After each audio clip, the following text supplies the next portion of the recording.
Assalamu alaikum everyone, how are you? Now this is my second video about this topic about sets. This video is for O-level students and IGCSE students.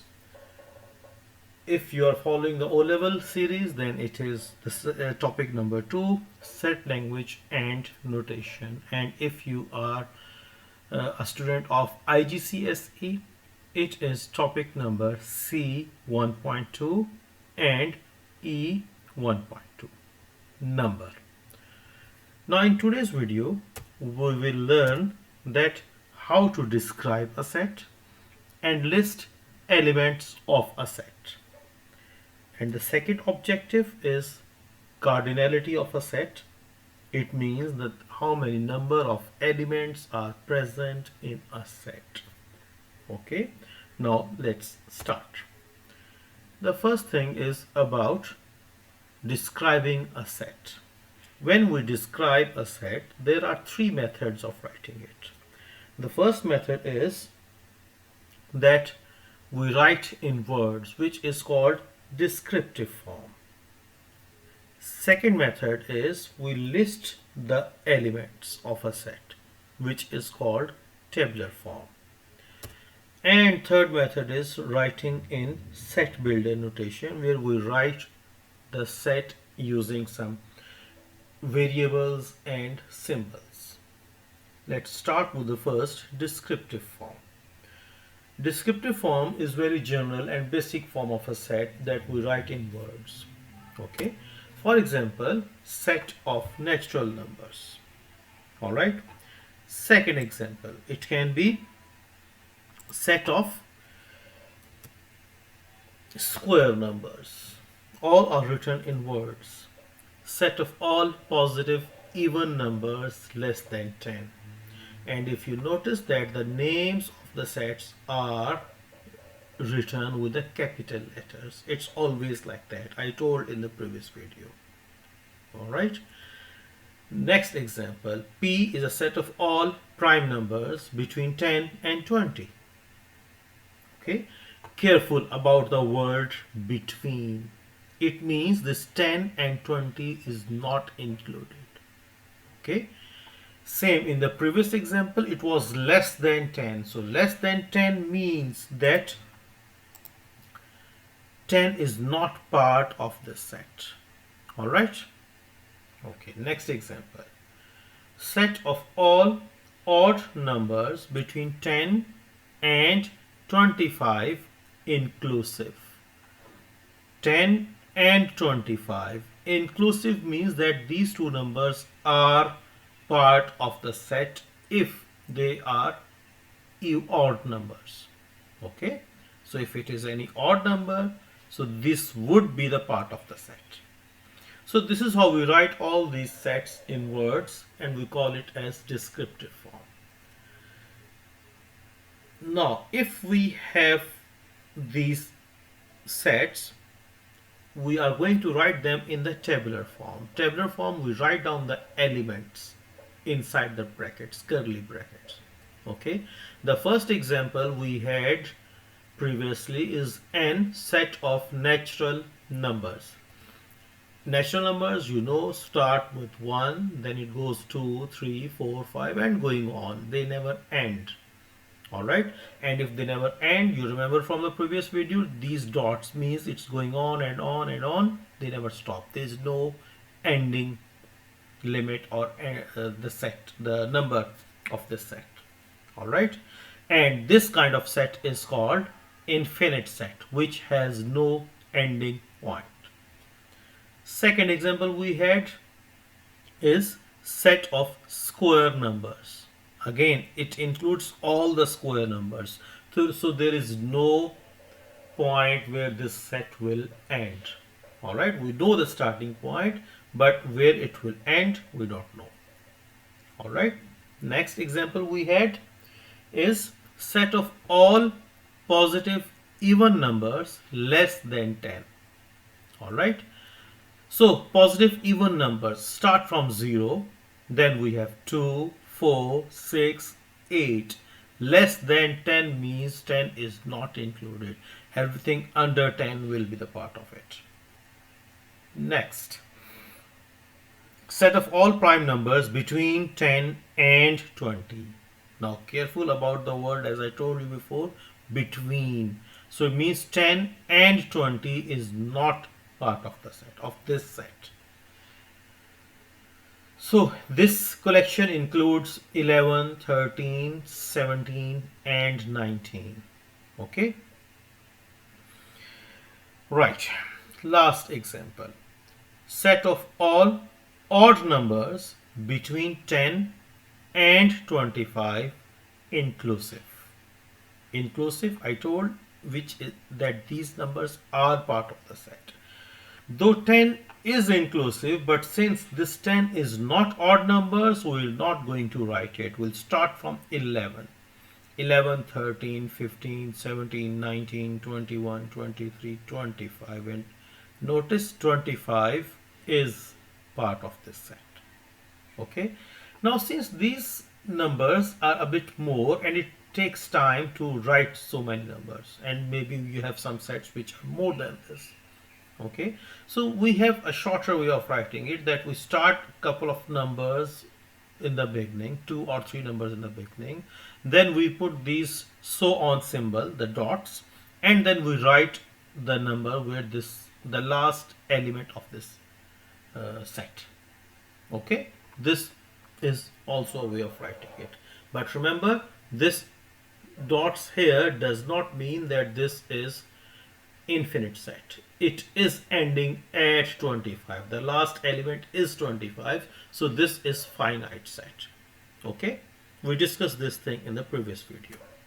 Right, now as we have done this, now we have the third form of writing these sets, a collection in the set builder form.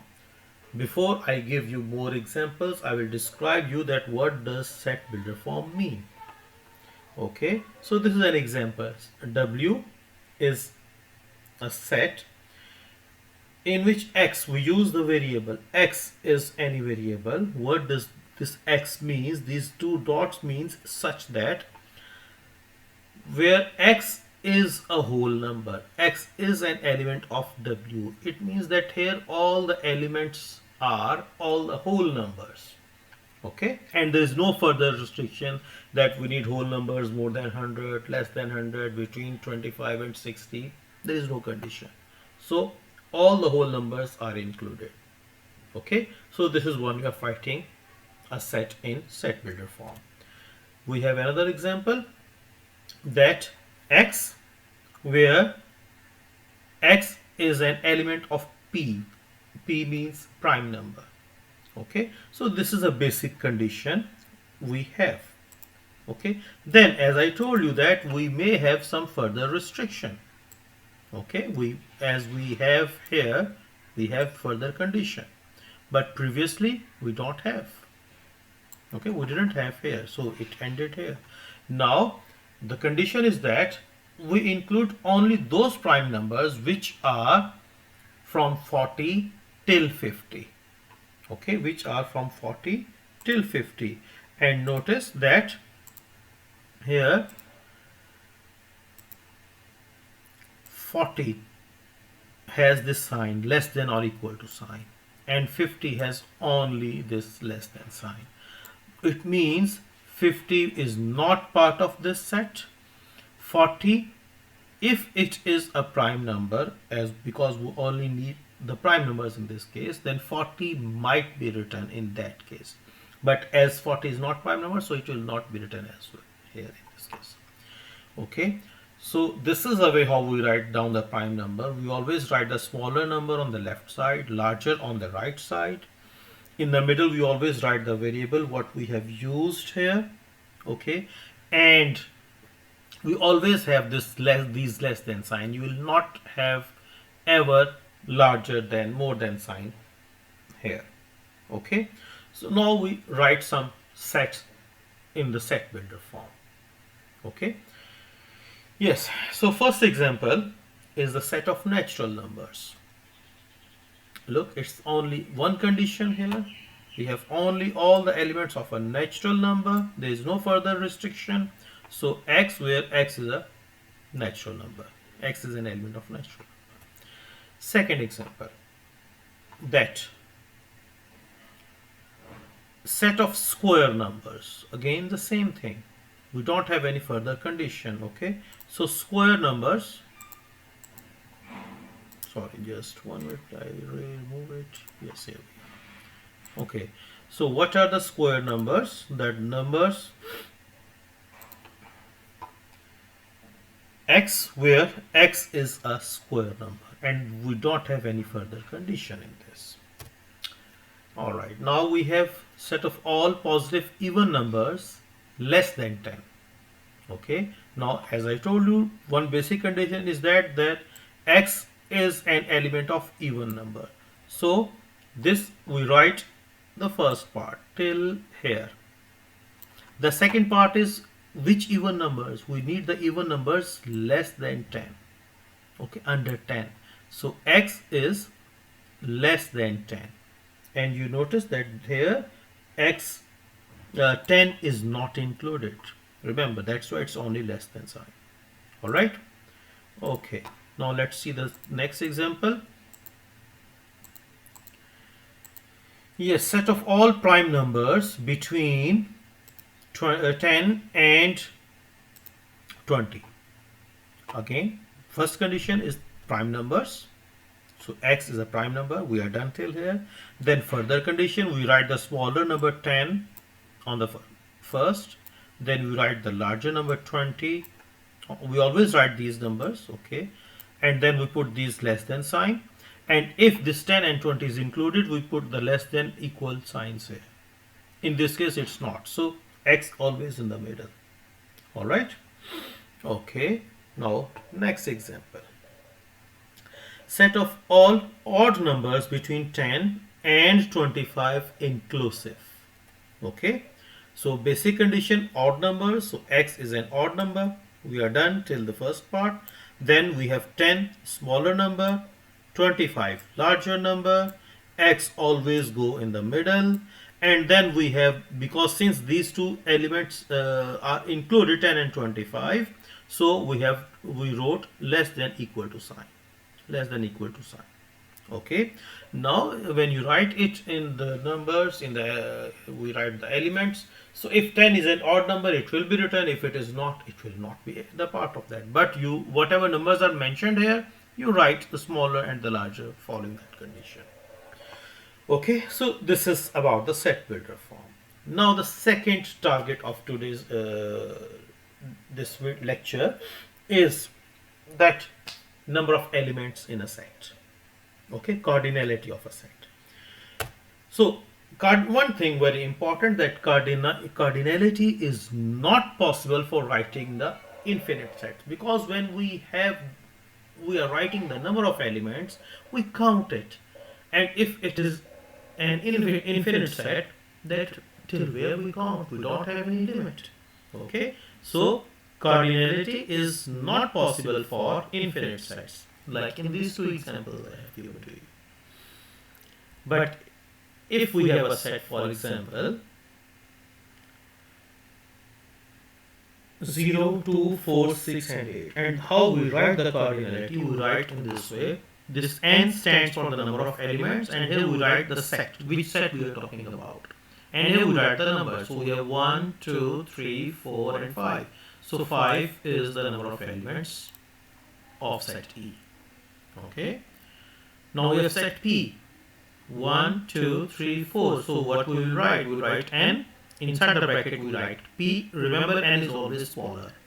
Okay. P is always larger because it's the name of a set. And we have 4 elements in this. Next, O. So how many do we have? 1, 2, 3, 4, 5, 6, 7 and 8. So n of O is 8. Alright. I hope that you understand. So thank you very much for your time, and I hope that you understand the concept. And if you like this video, consider subscribing my channel so that you get the update whenever I upload the new video. Okay, thank you very much. Take care. Bye bye.